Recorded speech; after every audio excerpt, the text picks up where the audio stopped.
Evangelho, segunda-feira da 34ª semana do Tempo Comum, hoje, memória da apresentação de Nossa Senhora. O Senhor esteja convosco, Ele está no meio de nós. Proclamação do Evangelho de Jesus Cristo segundo São Mateus. Glória a vós, Senhor. Naquele tempo, enquanto Jesus estava falando às multidões, sua mãe e seus irmãos ficaram do lado de fora, procurando falar com ele. Alguém disse a Jesus: Olha, tua mãe e teus irmãos estão aí fora e querem falar contigo. Jesus perguntou àquele que tinha falado: Quem é minha mãe e quem são meus irmãos? E estendendo a mão para os discípulos, Jesus disse: Eis minha mãe e meus irmãos, pois todo aquele que faz a vontade do meu Pai que está nos céus, este é meu irmão, minha irmã e minha mãe. Palavra da salvação. Glória a vós, Senhor. Segunda-feira da 34ª semana do Tempo Comum, hoje, memória da apresentação de Nossa Senhora. Em nome do Pai, do Filho e do Espírito Santo. Amém. Queridos irmãos e irmãs, hoje a Santa Liturgia nos entrega essa importante memória, a memória da apresentação de Nossa Senhora no templo. Uma das passagens relevantes da vida de Nossa Senhora na sua primeira infância.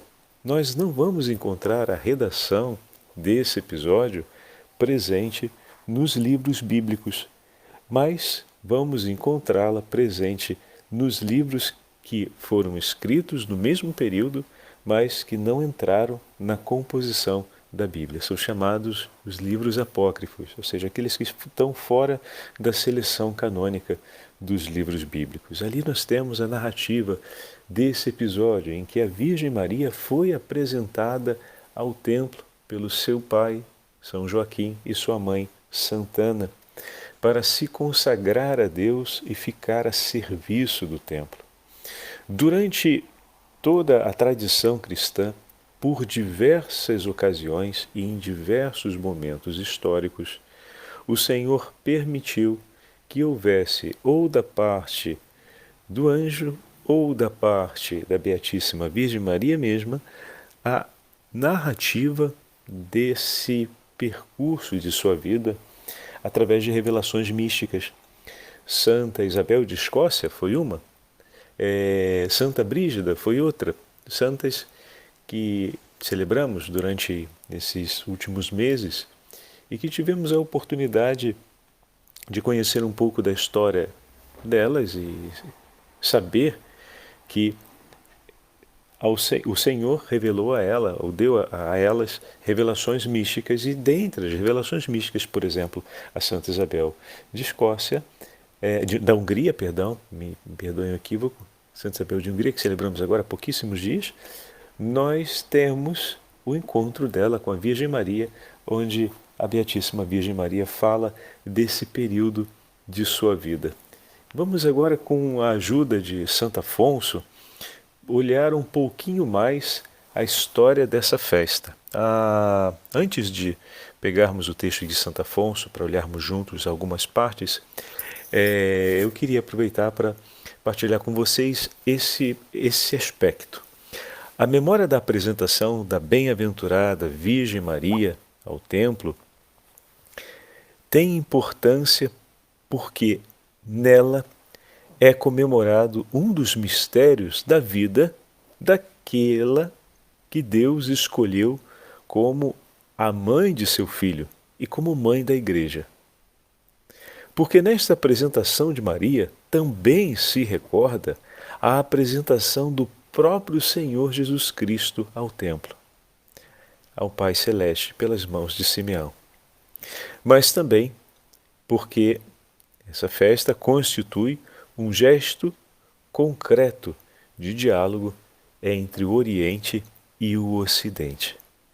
A Liturgia das Horas nos diz que neste dia da dedicação, 543, da Igreja a Nossa Senhora, construída junto ao Templo de Jerusalém, celebramos juntamente com os cristãos do Oriente aquela dedicação que Maria fez de si mesma a Deus logo desde a infância, movida pelo Espírito Santo, de cuja graça tinha sido repleta na sua Imaculada Conceição.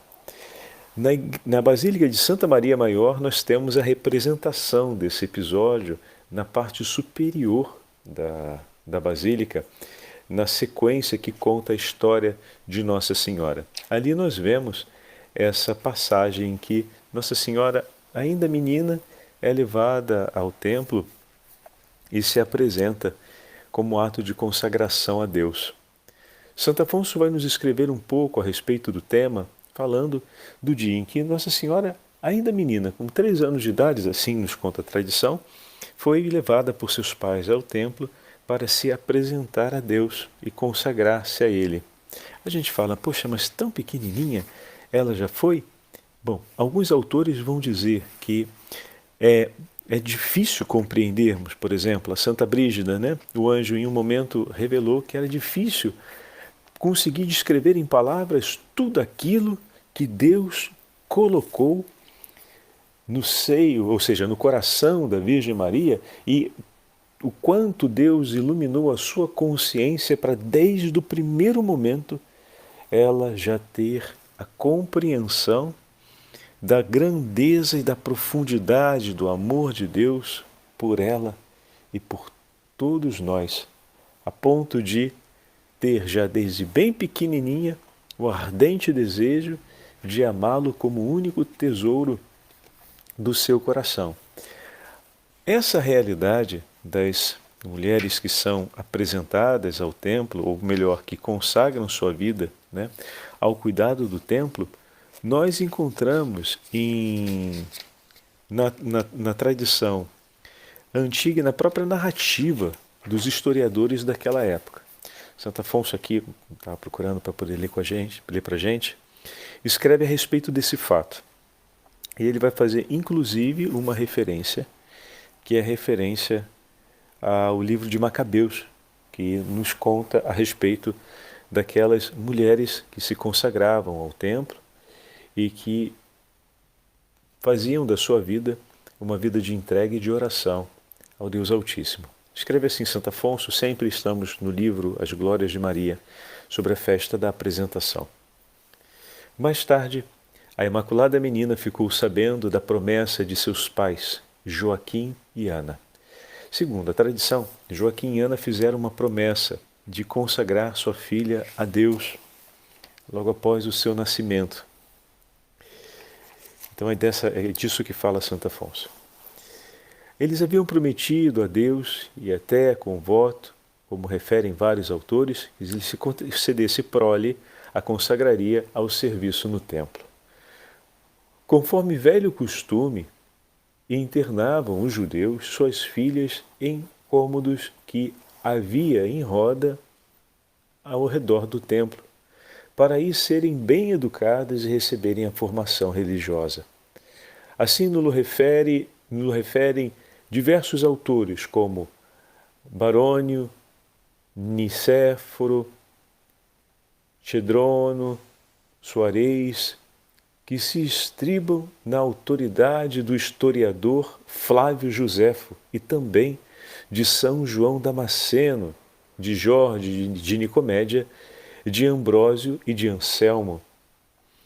Isso se refere claramente a uma passagem que se encontra no segundo livro de Macabeus, no capítulo 3, quando Eliodoro quis penetrar no templo de Jerusalém para apoderar-se do tesouro nele depositado, corria ao encontro do templo o povo em brados, saindo de suas casas e conjurando a Deus com preces, que não permitisse que a profanação do lugar santo acontecesse. E as donzelas, refere o livro, que antes se conservavam enclausuradas, corriam para Onias, o sumo sacerdote, para assisti-lo. Então, interessante aqui, porque no livro de Macabeus já se fala a respeito dessa tradição das jovens que se consagravam a Deus e ficavam junto ao templo para receber a educação e e também a formação de fé. É verdade, desde o começo de sua vida, já se tinha a Virgem Maria consagrada inteiramente a Deus, escreve Santo Afonso, tomando referência ao ato da consagração que aconteceu quando ainda era muito pequenininha. Mas, ao saber da promessa de seus pais, quis se oferecer então solenemente, consagrando-se ao Senhor, apresentando-se-lhe no templo, e assim o fez tendo apenas 3 anos de idade, como atestam alguns autores. Ele cita os autores que atestam isso. Ora, justamente nessa idade as crianças têm... Olha que interessante o que Santo Afonso vai escrever. E é verdade, hein? A psicologia confirma isso com toda clareza. Justamente nessa idade, 3 anos, as crianças têm maior desejo e maior precisão da assistência de seus pais. Maria foi a primeira a pedir-lhes, com muita insistência, que a conduzissem ao templo em cumprimento da promessa que havia feito. E sua santa mãe, diz São Gregório de Nissa em seus escritos, deu-se pressa em o fazer. Então, é verdade, nessa idade dos 3 anos, a criança sente uma necessidade enorme da proximidade dos pais e é um período de forte interação com eles, um período decisivo, inclusive, para o desenvolvimento da criatividade e da segurança da criança, sobretudo sobre o elemento do vínculo, o elemento do apego. Então, exatamente nesse momento a gente poderia dizer que a Virgem Maria tinha ou trazia consigo um ardente desejo de estabelecer um apego seguro com Deus. E dessa forma, no seu contato com os pais, sempre pedia e deixava claro o seu propósito, a sua vontade de poder estar toda com Deus, toda entregue a Ele, ou seja, ser consagrada a Ele. E eles, como haviam feito a promessa, se apressaram, vão dizer os autores, vários autores bíblicos, da antiguidade cristã, que eles se apressaram então em cumprir isso. E a levaram ainda pequenininha para o templo para que ela pudesse ser consagrada ao Senhor. Depois, nas páginas sucessivas, Santo Afonso vai apresentar, segundo a narrativa de diversos místicos que estavam ao alcance de Santo Afonso. Então a gente está no 1700, ele tem todos os místicos anteriores a esse período. Eu não sei dizer, mas é provável que tenhamos outros místicos do período sucessivo àquele de Santo Afonso, que não são citados por ele, obviamente, que também fazem referência a esse episódio. Mas a beleza da celebração de hoje é o cumprimento do ato de liberdade do coração da Beatíssima Virgem Maria. Preservada do pecado original, a Virgem Santíssima, desde tenra idade, sempre buscou em tudo agradar ao Senhor.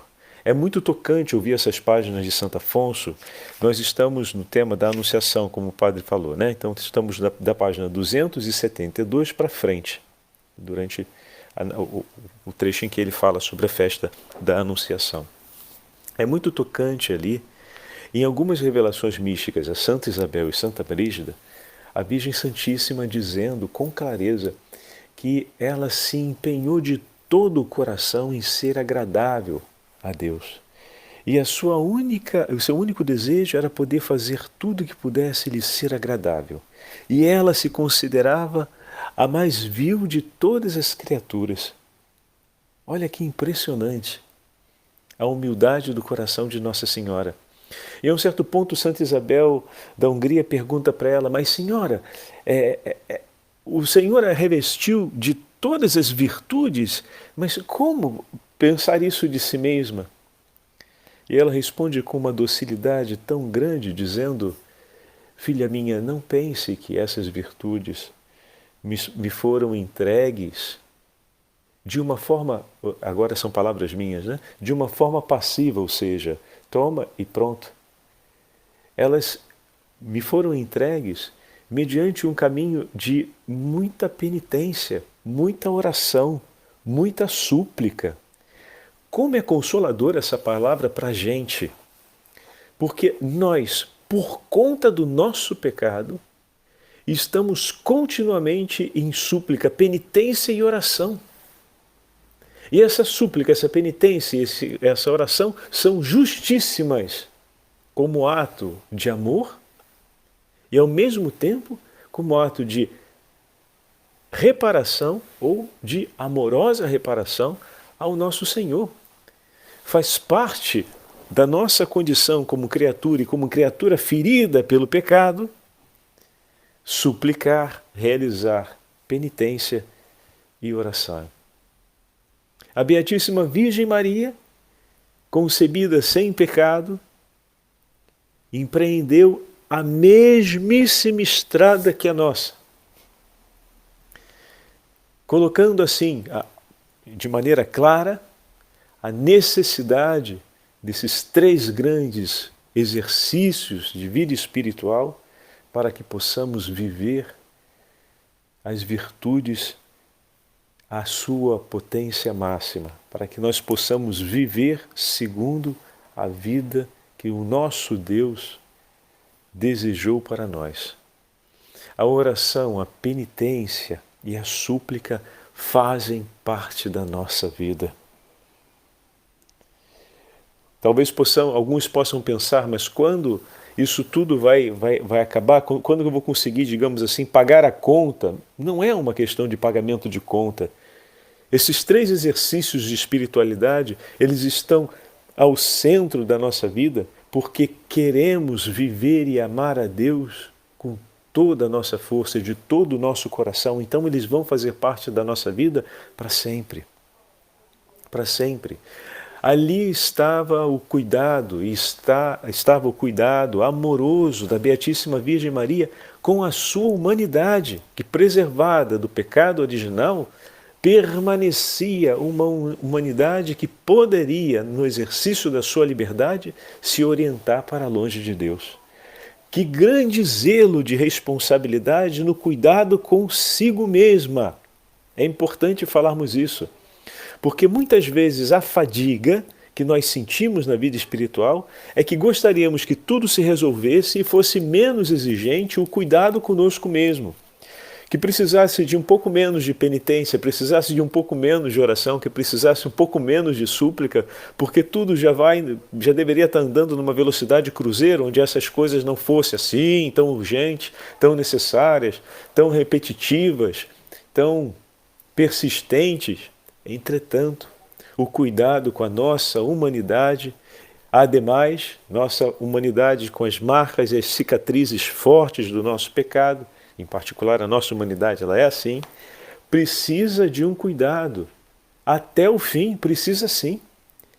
E é um ato de amor a Deus ser responsável no zelo e no cuidado pessoal com a minha própria humanidade, a fim de que a minha liberdade se mantenha no Senhor. Se mantenha como uma liberdade entregue a Ele, em comunhão com Ele. E aqui entra a beleza do Evangelho de hoje, com um comentário de Santo Agostinho, que vai colocar uma luz muito forte sobre a escuta e o zelo por aquilo que vem do Senhor. Tirado da liturgia das horas de hoje, um dos sermões de Santo Agostinho. Estamos no sermão 25, onde ele fala sobre o Evangelho que acabamos de ouvir. Escreve assim Santo Agostinho: presta atenção, rogo-vos, naquilo que Cristo, Senhor nosso, diz, estendendo a mão para seus discípulos: eis minha mãe e meus irmãos. Quem faz a vontade de meu Pai, que me enviou, este é meu irmão, irmã e mãe. Acaso não fez a vontade do Pai a Virgem Maria, que creu pela fé concebeu, foi escolhida dentre os homens, para que dela nos nascesse o Salvador, e que foi criada por Cristo antes que Cristo nela fosse criado? Sim, caríssimo irmão, ela o fez. Santa Maria fez totalmente à vontade do Pai. E por isso, mais valeu para ela ser discípula de Cristo do que mãe de Cristo. Maior gozo e felicidade em ser discípula do que mãe de Cristo. A gente se impressiona um pouco com essa frase de Santo Agostinho. Tem uma passagem na revelação de Santa Brígida que é bem interessante. Sabendo da promessa do Messias, a Virgem Santíssima, ainda menina, suplicava a Deus que pudesse ter a graça de conhecer a mãe do Salvador, que os seus olhos a pudessem contemplar. Era um pedido de grande piedade no coração de Nossa Senhora. E que pudesse servi-la, amá-la, acompanhá-la em todas as suas necessidades e, se possível, um dia ter em seus joelhos, sobre os seus joelhos, aquele que seria o Salvador e pudesse dele cuidar e demonstrar a ele todo o amor e a alegria pela sua presença. Assim, de uma forma muito piedosa, Nossa Senhora rezava ao Senhor. Ela mesmo conta, Santa Brígida, pedindo a graça de poder viver esse momento, assim como Simeão pedia, né? Simeão pediu que os seus olhos não se fechassem sem contemplar o Salvador, o Messias, o Salvador. E Deus concedeu a ele essa graça. Então, esse pedido piedoso acompanhava a vida de inúmeros judeus e era fortíssimo no coração de Nossa Senhora. E o Pai a escolheu para ser mãe. Ela queria conhecer a mãe do Salvador e poder honrá-la de todos os modos. E o Senhor a escolhe para a mãe do Salvador. Que maravilha e quanta humildade do coração de Nossa Senhora. Aí agora a gente entende bem a frase de Santo Agostinho. Assim Maria era feliz porque já antes de dar à luz o Mestre trazia o presente em sua mente, em seu coração. Vede-se, não é assim como... Vede se não é assim como digo. O Senhor passava acompanhado pelas multidões, fazendo milagres divinos, quando certa mulher então exclamou: bem-aventurado o seio que te trouxe, feliz o ventre que te trouxe. O Senhor, para que não se buscasse a felicidade na carne, que respondeu então para aquela mulher: muito mais felizes os que ouvem a palavra de Deus e aguardam. Por conseguinte, também aqui é Maria feliz, caríssimos irmãos, porque ouviu a palavra de Deus e a guardou em seu coração. Guardou a verdade na mente mais do que a carne no seio. Olha que bonita essa frase também. Por 9 meses a Virgem Santíssima o trouxe em seu ventre, mas por uma inteira vida o teve sempre em seu coração. Tomou a estrada do Filho e o acompanhou em sua paixão, morte e ressurreição. E sempre foi, pelo Filho, discípula atenta. Olha que lindo, né? Essa compreensão de Santo Agostinho. E ele vai dizer então: é maior o que está na mente do que o trazido no seio, nessa relação, né, que eu acabei de explicar. Santa Maria, feliz Maria, porque Maria é porção da Igreja, membro santo, membro excelente, membro supereminente, mas membro do corpo total da Igreja. A cabeça é o Senhor e o Cristo total é a cabeça do corpo. Então, que direi? Temos uma cabeça divina? Temos Deus por cabeça? Portanto, irmãos, dai atenção a vós mesmos. Também vós sois membros de Cristo, como Maria Santíssima. Também vós sois corpo de Cristo, como Maria faz parte do corpo místico de Cristo. Vede de que modo sois. Eis minha mãe e meus irmãos. Como sereis mãe de Cristo? Todo aquele que ouve e faz a vontade de meu Pai que está nos céus, este é meu irmão, minha irmã e minha mãe. Este estará unido à mãe de Cristo. Pensai então. Entendo, irmão, entendo, irmã, e uma só herança. E é essa misericórdia de Cristo que, sendo único, não quis ficar sozinho, quis que fôssemos co-herdeiros do Pai, co-herdeiros seus, co-herdeiros ao lado da Beatíssima Virgem Maria. O Senhor esteja convosco, Ele está no meio de nós. Pela intercessão da Beatíssima Virgem Maria, abençoe-vos o Deus Todo-Poderoso, Pai, Filho e Espírito Santo.